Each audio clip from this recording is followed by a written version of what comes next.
Imaginez le contraste absolu, le jaune éclatant d'une salle de classe et le noir profond d'un règlement de compte. Le 15 juin 2025, à Sherbrooke, l'enseignante Edith Dumas est fauchée dans l'intimité de son foyer. À ses côtés, son conjoint, Strahinja Gavrilović, un homme au passé trouble connu sous le nom de Werewolf. Crime organisé, vengeance ou féminicide collatéral. Cette affaire n'est pas qu'un simple fait divers, c'est une plongée dans les failles de notre société et le coût humain de l'ombre. Bienvenue sur Traces perdues. Avant de découvrir comment cette enquête a mobilisé les plus grandes ressources de la Sûreté du Québec, abonnez-vous, activez la cloche et laissez un pouce bleu pour soutenir nos recherches indépendantes. Sherbrooke, l'été 2025. La capitale de l'Estrie respire au rythme d'une économie locale florissante et d'une douceur de vivre apparente. Mais derrière les façades victoriennes et les parcs verdoyants, une réalité plus sombre s'apprête à faire surface. La rue Balle, une petite artère située à 2 pas du centre-ville, devient soudainement le point de convergence de 2 univers que tout oppose. D'un côté, la respectabilité et le dévouement d'Edith Dumas, une enseignante de 32 ans aimée de tous. De l'autre, la violence brute et les gains illicites associés à Strahinja Gavrilović, 38 ans, un ancien combattant de MMA dont le nom de guerre, Werewolf, résonne dans les milieux interlopes. Ce couple, en apparence improbable, partage un logement au 336 rue Balle. Un lieu qui, en cette nuit du 15 juin, va se transformer en une scène de crime d'une complexité rare. La richesse émotionnelle de la vie d'Edith, faite de projets pédagogiques et de liens familiaux serrés, vient se fracasser contre l'économie de la peur imposée par les fréquentations de son conjoint. Il est environ 2 heures du matin lorsque le silence du quartier est brisé. Des détonations sèches, des bruits sourds, puis les cris. L'appel au 911 qui suit est chargé d'une urgence vitale. Les premiers répondants du service de police de Sherbrooke arrivent sur les lieux en quelques minutes, leur gyrophare balayant les murs de briques de la rue Balle. Ce qu'ils découvrent dépasse le simple conflit de voisinage. Sur le sol, à l'extérieur de la bâtisse, Strahinja Gavrilović gît dans une mare de sang. Le combattant, habitué à la douleur de l'octogone, est impuissant face aux projectiles qui l'ont transpercé. Sa position suggère une fuite désespérée, une tentative de dernière minute pour échapper à une embuscade méticuleusement préparée par des individus qui connaissaient ses moindres habitudes. Mais c'est à l'intérieur de l'appartement que l'horreur prend une dimension sociale et tragique. Edith Dumas est retrouvée elle aussi atteinte par balle. Elle n'était pas sur le trottoir. Elle était dans son sanctuaire, son foyer, là où l'on se croit à l'abri des tempêtes du monde extérieur. Le transport d'urgence vers le CHUSS n'y changera rien. Au lever du jour, le décès des 2 victimes est confirmé, transformant la rue Balle en un vaste laboratoire médico-légal. La Sûreté du Québec prend immédiatement les rênes de l'enquête, consciente que ce double meurtre n'est pas un incident isolé, mais le symptôme d'une guerre invisible pour le contrôle de territoire ou de dettes non payées. L'économie du crime organisé ne tolère aucune erreur, et encore moins de témoins. Pour les enquêteurs, la question est immédiate. Edith était-elle visée ou a-t-elle payé le prix ultime pour avoir simplement été là? La topographie des lieux, avec les parcs Camiran et Dufresne à proximité, offre de multiples voies de fuite pour les assaillants, compliquant la tâche des techniciens en identité judiciaire qui ratissent le secteur à la recherche d'une douille, d'un fragment de projectile ou d'une trace biologique. La nouvelle se répand comme une traînée de poudre. À Saint-François-Xavier de Brompton, le village natal d'Edith, l'incrédulité laisse place à une douleur profonde. Comment une femme si lumineuse, dont la famille encourageait la bienveillance et l'optimisme, a-t-elle pu finir ses jours dans une telle violence? Le contraste entre son profil de citoyenne modèle et le casier judiciaire de Gavrilović, marqué par des accusations de séquestration et de menaces, devient le centre de toutes les discussions. On commence à parler de la vulnérabilité de ces femmes entraînées, parfois malgré elles, dans l'orbite d'hommes dangereux. Les économies de moyens dans la protection des victimes de violences conjugales sont soudainement pointées du doigt, car bien que ce crime ressemble à un règlement de compte, l'ombre de l'emprise plane sur la relation du couple. L'ampleur du périmètre de sécurité et la durée des recherches sur le terrain témoignent de la gravité des faits. La police sait que chaque minute compte pour remonter la piste de l'argent et des motifs qui ont conduit à cette exécution. Des ressources massives sont déployées pour analyser les communications électroniques et les caméras de surveillance du secteur. La rue Bâle n'est plus seulement une adresse, elle devient le symbole d'une enquête provinciale majeure où la recherche de la vérité se heurte au silence, souvent imposé par le milieu criminel. Ce premier chapitre pose les bases d'un mystère qui va bien au-delà de 2 vies fauchées. Il interroge notre capacité à protéger les innocents lorsque le monde civil et le monde criminel entrent en collision frontale. Pour comprendre l'horreur qui s'est cristallisée dans la nuit du 15 juin 2025, il faut impérativement plonger dans les trajectoires de vie radicalement opposées d'Edith Dumas et de Strahinja Gavrilović. C'est l'histoire d'une collision entre 2 mondes qui, dans une économie sociale normale, n'auraient jamais dû partager le même toit. Edith Dumas, à 32 ans, incarnait la stabilité et l'investissement dans le futur de la société. Enseignante au niveau primaire, sa richesse ne se comptait pas en actifs financiers volatiles, mais en impact humain. Originaire de Saint-François-Xavier de Brompton, une petite municipalité où tout le monde se connaît, elle était la fille de Pierre Dumas et d'Hélène Labbé. Son quotidien était régi par les calendriers scolaires, la préparation de ses cours et une bienveillance qui semblait inépuisable. Son entourage la décrit comme une femme lumineuse, optimiste, dont la préférence pour la couleur jaune n'était pas un simple détail esthétique, mais le reflet d'une personnalité vibrante. Sa présence dans le quartier de la rue Bâle apportait une touche de normalité citoyenne, une façade de sécurité qui masquait pourtant une réalité bien plus précaire. À l'opposé de cette clarté se trouvait Strahinja Gavrilović, 38 ans. Dans le monde du sport de combat, on le connaissait sous le pseudonyme de Werewolf, le loup-garou.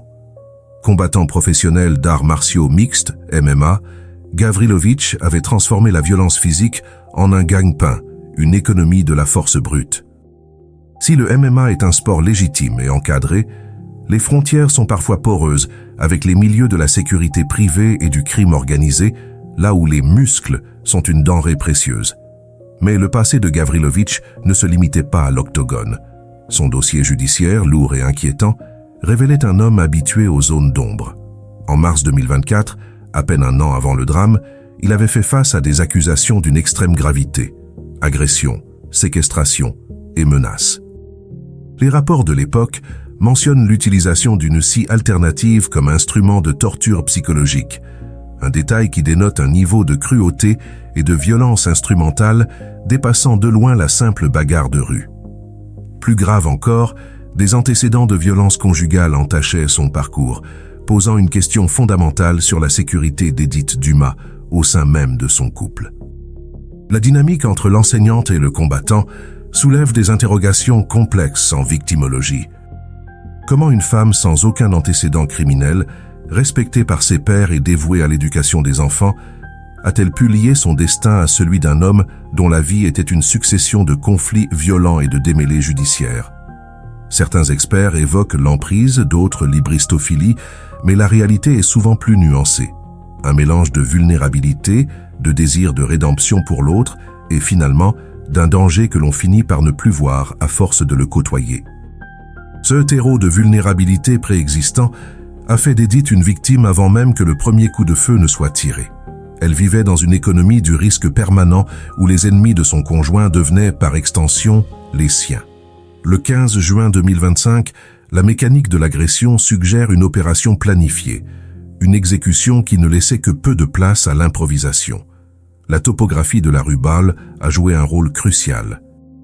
Située à proximité du centre-ville de Sherbrooke, la rue est bordée par les parcs Camirande et Dufresne, offrant des points d'observation idéaux et des voies de sortie rapides. Selon la chronologie reconstituée par la Sûreté du Québec, l'attaque s'est produite aux alentours de 2 heures du matin. Les agresseurs, profitant de la densité urbaine et de l'obscurité, auraient tendu une embuscade à Gavrilović. Le fait qu'il ait été retrouvé à l'extérieur, grièvement blessé, indique qu'il a soit tenté de fuir, soit qu'il a été surpris alors qu'il sortait ou entrait chez lui. La violence de l'assaut a été telle que les détonations ont alerté tout le voisinage, déclenchant une cascade d'appels d'urgence qui ont saturé les lignes du 911. C'est ici que l'enquête prend une tournure plus sombre.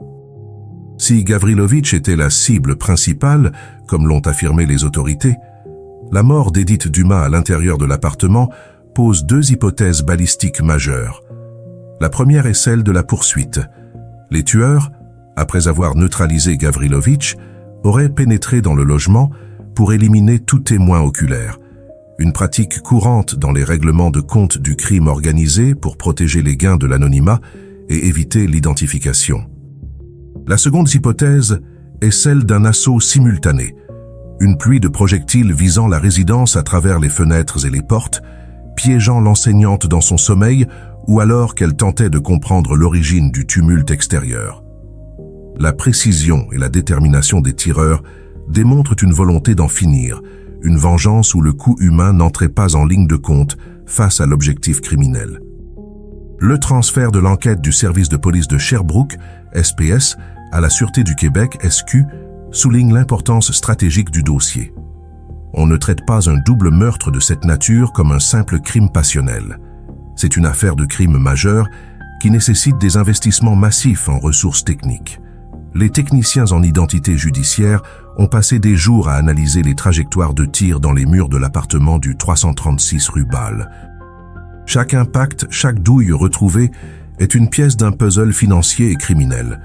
On cherche à savoir si l'arme utilisée a déjà servi dans d'autres conflits de l'Estrie ou de la région de Montréal, liant ainsi ce drame à une économie de la violence plus large. La mort d'Edith Dumas n'est pas seulement une perte pour sa famille, c'est une faillite du système de protection. Pendant que les policiers ratissent les parcs environnants à la recherche de preuves matérielles, la société civile commence à s'organiser. Le contraste entre la vie d'enseignante d'Edith et la mort violente qu'elle a subie crée une onde de choc qui dépasse les frontières de Sherbrooke. Les médias nationaux s'emparent de l'affaire, scrutant le passé de Gavrilović pour y trouver la clé du mobile. Était-ce une dette d'argent non payée, un conflit de territoire pour le contrôle de certains marchés illicites, ou une vendetta personnelle liée à ses activités passées dans le MMA et la sécurité? Les gains potentiels des auteurs de ce crime semblent bien dérisoires face à la dévastation laissée derrière eux. Alors que les enquêteurs compilent les antécédents judiciaires et interrogent l'entourage de Werewolf, le portrait d'Edith Dumas continue de briller par son absence. Ses collègues, ses élèves et sa famille sont plongés dans un deuil où l'incompréhension domine. Comment la justice peut-elle compenser la perte d'une vie consacrée aux autres? Le chapitre suivant nous plongera dans l'enquête policière intense qui a suivi, les pistes explorées par la SQ et le débat de société, qui a transformé cette affaire en un symbole de la lutte contre le féminicide, même lorsque celui-ci se cache derrière les paravents du crime organisé. Dans les heures qui suivent le double meurtre du 336 rue Bâle, le centre-ville de Sherbrooke change de visage.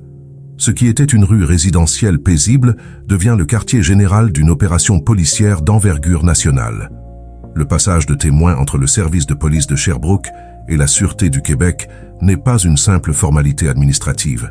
C'est un aveu de la complexité du dossier.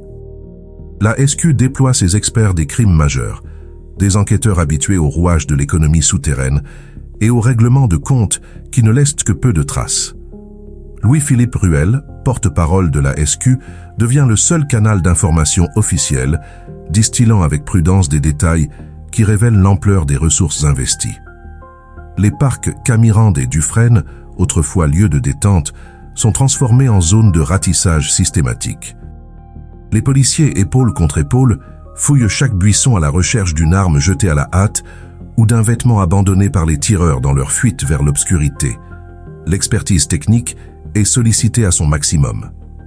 Les techniciens en identité judiciaire ne se contentent pas de ramasser des douilles. Ils reconstruisent la scène en 3 dimensions, analysant la trajectoire de chaque balle pour déterminer la position exacte des assaillants. L'argent est au cœur de cette machine. Le coût d'une telle enquête se chiffre en centaines de milliers de dollars, un investissement nécessaire pour maintenir l'ordre public face à une violence qui ne respecte aucune frontière. La surveillance électronique, les données des tours cellulaires et l'analyse des caméras de sécurité privées du quartier sont passées au peigne fin. Les enquêteurs cherchent le bruit numérique laissé par les tueurs avant et après l'exécution. Dans cette économie du crime, Chaque mouvement laisse une trace, une signature que la police tente désespérément de décoder pour identifier les auteurs de cette tragédie. Pendant que la police travaille dans l'ombre, une autre bataille, idéologique celle-là, éclate au grand jour. Le collectif Sherbrookeois, Pas une de plus, mené par la voix déterminée de Julie Dionne, s'empare de l'affaire. Pour ces militantes, la mort d'Édith Dumas ne peut être réduite à un simple dommage collatéral du crime organisé. Elles invoquent les critères de l'Organisation des Nations Unies pour qualifier ce meurtre de féminicide. L'argument est puissant.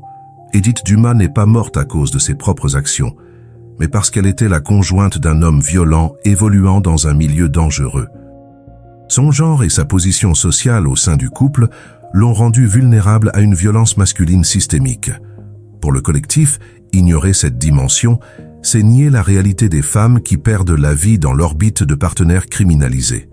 Ce débat sémantique entre meurtres liés au crime organisé et féminicide n'est pas qu'une question de mots.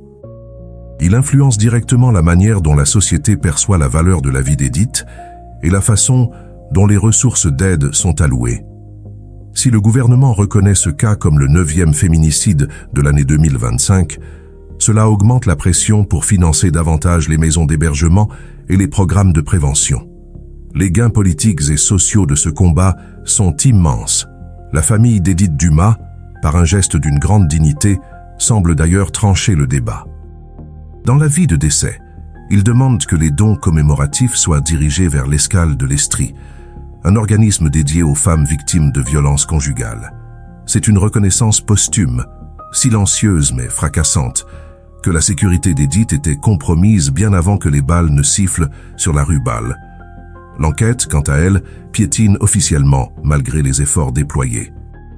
Aucune arrestation immédiate n'est liée directement au double meurtre, ce qui maintient un climat de paranoïa à Sherbrooke. L'ombre de Strahinja Gavrilović plane toujours. Ses ennemis sont-ils toujours en ville?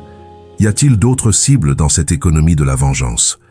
Une lueur d'espoir apparaît toutefois lorsqu'un homme de 40 ans est arrêté pour une tentative de meurtre distincte survenue peu de temps après. Les policiers tentent d'établir un lien, de voir si cet individu fait partie d'une cellule criminelle plus large responsable du carnage de la rue Bâle. Chaque suspect interrogé est une opportunité de comprendre les flux financiers et les dettes de sang qui ont mené à l'exécution de l'enseignante et du combattant. Le contraste est saisissant entre la froideur des rapports d'enquête et la chaleur humaine qui se dégage des hommages à Édith Dumas. À Saint-François-Xavier de Brompton, on prépare des funérailles qui se veulent une célébration de la vie. La demande de la famille de porter une touche de jaune transforme le deuil en un acte de résilience. C'est un refus catégorique de laisser la violence et la noirceur du crime organisé définir l'image de cette femme. Le jaune, couleur de la lumière et de l'énergie, devient le symbole d'une communauté qui se tient debout contre la barbarie. Mais derrière cette résilience, la question demeure. Comment une société si développée, avec une économie si forte et des ressources policières si vastes, a-t-elle pu laisser une enseignante de primaire mourir sous les balles de tueurs à gages? L'affaire Édith Dumas devient un miroir dérangeant pour le Québec de 2025. Elle révèle la porosité des mondes, la fragilité des innocents et l'implacable logique d'un milieu criminel qui ne connaît pas la pitié. Alors que les enquêteurs de la SQ continuent d'analyser les preuves balistiques et que les militantes continuent de scander le nom d'Édith dans les manifestations, la vérité semble se cacher dans les détails les plus infimes. Chaque témoignage, chaque gain d'information rapproche la justice des coupables, mais rien ne pourra ramener la lumière qui s'est éteinte au 336 rue Bâle. La suite de l'enquête nous révélera si le système judiciaire sera à la hauteur de la tragédie ou si le dossier Édith Dumas rejoindra la liste trop longue des crimes non résolus de l'Estrie. L'enquête sur le double meurtre de la rue Bâle s'enfonce désormais dans les méandres de l'économie souterraine québécoise. Pour la Sûreté du Québec, il ne fait aucun doute que les racines de cette tragédie plongent dans un terreau fertile de gains illicites et de dettes de sang. Strahinja Gavrilović, malgré sa stature de combattant de MMA respecté dans l'octogone, évoluait dans un univers où l'argent ne circule pas par les canaux bancaires traditionnels. Les analystes criminels de la SQ scrutent ses fréquentations et ses transactions passées, cherchant à identifier la faille financière qui aurait pu mener à sa perte. Dans ce milieu, la richesse n'est pas seulement une question d'accumulation, mais un outil de pouvoir qui, lorsqu'il est mal géré ou contesté, attire les prédateurs. Le surnom de Werewolf n'était pas qu'une marque de commerce pour ses fans, c'était une identité forgée dans la violence. Une ressource humaine monnayable pour ceux qui cherchent des hommes capables d'imposer leur volonté par la force. L'économie de la violence en Estrie, bien que moins médiatisée que celle des grandes métropoles, n'en est pas moins impitoyable. Le contrôle des territoires de vente, le recouvrement de dettes ou même des conflits personnels au sein de structures criminelles locales peuvent générer des décisions radicales. L'assaut du 15 juin 2025 porte la signature d'un investissement criminel majeur, des armes à feu de précision, une logistique de fuite huilée et un timing qui ne laissait rien au hasard. On ne tue pas un homme de la trempe de Gavrilovic sans une préparation minutieuse, ce qui implique des commanditaires disposant de ressources financières importantes et d'un réseau de renseignement efficace. Pour Edith Dumas, l'enseignante sans histoire, se retrouver au cœur de cette machine à broyer a été une fatalité statistique liée à son choix de partenaire. Elle est devenue l'investissement perdu d'une vie qui cherchait la lumière, mais qui a fini par être aspirée par les ténèbres de son conjoint. Pendant que les enquêteurs tentent de remonter la trace des capitaux criminels, la ville de Sherbrooke reste sous haute tension. L'arrestation d'un homme de 40 ans pour une tentative de meurtre commise dans les mêmes eaux temporelles soulève une question brûlante. S'agit-il d'un règlement de compte en cascade? Dans le monde du crime organisé, une action entraîne souvent une réaction, une spirale où les gains d'un jour deviennent les pertes sanglantes du lendemain. La police doit naviguer dans ce brouillard, protégeant les témoins potentiels dont la vie ne vaut plus grand-chose face aux intérêts des cartels ou des gangs locaux.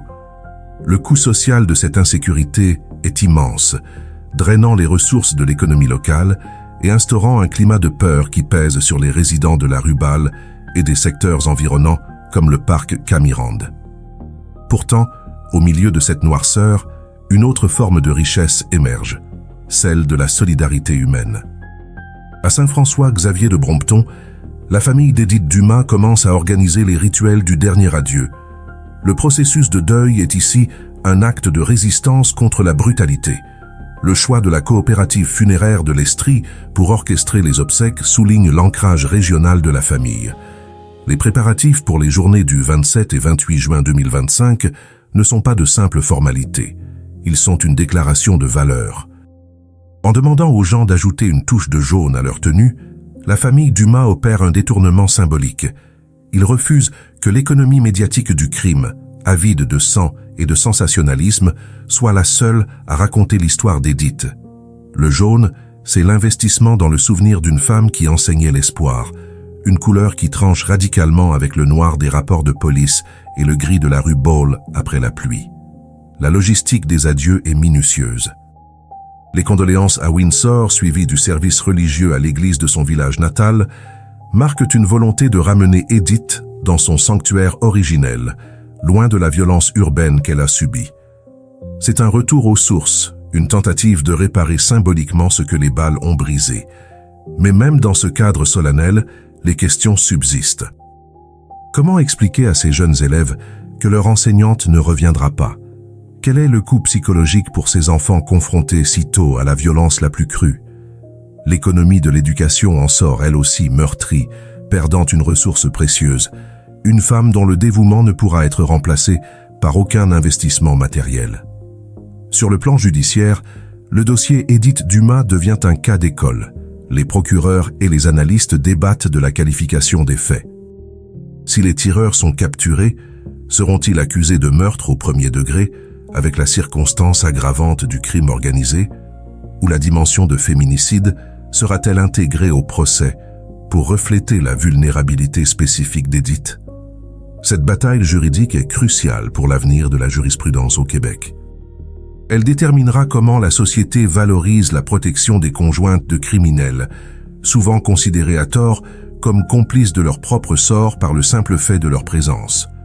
Les gains en matière de droits des victimes pourraient être l'un des rares héritages positifs de cette tragédie. Alors que les techniciens en identité judiciaire terminent enfin leur travail au 336 rue Bâle et que les rubans jaunes sont retirés, une atmosphère de recueillement s'installe. Les fleurs commencent à s'accumuler devant la porte, témoignage silencieux d'une communauté qui n'oublie pas. Les enquêtes sur les gains illicites de Gavrilović se poursuivent en arrière-plan. Mais pour le citoyen moyen, c'est le visage souriant d'Edith qui reste gravé dans les mémoires. La Sûreté du Québec sait que le temps joue contre elle. Dans l'économie de l'information moderne, un crime chasse l'autre, et la pression pour obtenir des résultats tangibles est à son comble. Qui sont les commanditaires? Où se cachent les exécutants? Et surtout, y a-t-il d'autres vies en jeu dans cette vendetta qui semble loin d'être terminée? Ce 4e chapitre nous a menés au cœur du conflit entre la logique implacable du profit criminel et la dignité d'une famille en deuil. Nous avons vu comment une simple couleur, le jaune, peut devenir un rempart contre l'obscurité. Dans le prochain chapitre, nous aborderons les révélations finales de l'enquête, le dénouement possible de cette traque et l'héritage durable que laisse Edith Dumas sur la conscience collective du Québec. La vérité est peut-être plus proche qu'on ne le pense, cachée dans les ombres de l'Estrie, attendant que la justice fasse enfin son œuvre pour que le repos puisse enfin venir. Alors que les semaines s'écoulent après le drame de la rue Bâle, l'enquête de la Sûreté du Québec entre dans une phase de patience stratégique. Dans l'économie du crime organisé, le temps est souvent un allié pour ceux qui savent se terrer, mais il est aussi l'outil des enquêteurs qui attendent que la paranoïa ou le besoin d'argent pousse l'un des complices à la faute. Les gains d'informations sont lents, mais précieux. Les analyses balistiques confirment que les armes utilisées lors du double meurtre sont liées à une série de conflits armés ayant secoué l'Estrie et la région métropolitaine au cours des mois précédents, confirmant que Strahinja Gavrilović n'était qu'un maillon d'une chaîne de violence beaucoup plus vaste. L'arrestation de l'homme de 40 ans pour une tentative de meurtre connexe a permis d'ouvrir des brèches dans le mur du silence, révélant des ramifications financières complexes où les dettes de drogue se mêlent à des luttes pour le contrôle de la sécurité privée dans les établissements de nuit. Pourtant, au-delà de la traque des coupables, c'est l'onde de choc sociologique qui définit désormais l'affaire Edith Dumas. Le Québec de 2025 refuse de classer ce dossier dans la simple catégorie des pertes et profits du milieu criminel. La richesse de la vie d'Edith, cette enseignante dont le dévouement a été brutalement interrompu, devient le catalyseur d'un changement profond. Le débat sur le féminicide ne s'essouffle pas, au contraire, il s'intensifie. En qualifiant sa mort de féminicide, les militantes et une partie de l'opinion publique forcent le gouvernement à revoir son économie de la prévention. On réalise que protéger une femme, c'est aussi surveiller de plus près les hommes au profil violent comme celui de Werewolf, dont les antécédents de séquestration et de menaces auraient dû constituer des signaux d'alarme bien plus stridents. La vie d'Edith n'avait pas de prix, mais sa mort impose aujourd'hui un coût politique élevé à ceux qui gèrent la sécurité publique. Les funérailles d'Edith Dumas, célébrées sous un soleil radieux à Saint-François-Xavier de Brompton, resteront gravées dans les mémoires comme un moment de bascule. Cette mer de jaune qui a envahi l'église et les rues du village était bien plus qu'une préférence esthétique. C'était un acte de protestation silencieux. Chaque touche de jaune représentait un refus de l'obscurité, une volonté de dire que la richesse d'une communauté réside dans sa capacité à se tenir debout face à l'horreur. Les dons versés à l'escale de l'Estrie ont généré des gains concrets pour les femmes cherchant à fuir la violence, transformant la tragédie individuelle en un levier collectif pour la survie. La famille Dumas, par sa résilience, a réussi à arracher le nom d'Edith aux chroniques judiciaires pour l'inscrire dans l'histoire des luttes sociales de la province. L'économie du silence qui protège souvent les tueurs à gages commence à montrer des fissures. La SQ continue de surveiller les flux financiers des suspects, sachant que la richesse mal acquise finit toujours par laisser une trace. Si les auteurs directs des tirs n'ont pas encore tous été traduits devant les tribunaux, la pression constante des autorités et la vigilance accrue des citoyens ont rendu l'Estrie moins accueillante pour ceux qui pensaient pouvoir exécuter des citoyens impunément. La rue Bâle, bien que marquée à jamais, tente de retrouver une forme de normalité, mais les parcs Camirande et Dufresne ne sont plus tout à fait les mêmes. Ils portent désormais le souvenir d'une nuit où la violence a franchi une limite sacrée. En conclusion, l'affaire Édith Dumas nous rappelle que personne n'est une île. L'interconnexion entre le monde civilisé des écoles et le monde barbare du crime organisé est une réalité que nous ne pouvons plus ignorer. Édith n'était pas une criminelle. Elle n'était pas une complice. Elle était une femme qui aimait, une enseignante qui bâtissait et une victime d'un système qui peine encore à identifier le danger lorsqu'il se cache derrière l'intimité d'un foyer. Sa trace n'est pas perdue. Elle survit dans chaque enfant qu'elle a instruit, dans chaque dollar versé pour protéger une femme battue et dans chaque ruban jaune qui flotte encore quelque part en Estrie. La justice suivra son cours, lente et implacable, mais la mémoire, elle, a déjà rendu son verdict. Édith Dumas était la lumière que l'ombre n'a pas réussi à éteindre. Merci d'avoir suivi cette enquête approfondie sur Traces perdues. Ce récit nous rappelle l'importance de la vigilance et de la solidarité dans une société où la violence peut frapper n'importe où, n'importe quand. Que la couleur jaune de ce dossier reste pour nous tous un symbole d'espoir et de résistance. Justice pour Édith. Justice pour toutes celles dont la voix a été étouffée. À bientôt pour une prochaine immersion dans les dossiers les plus troublants de notre histoire.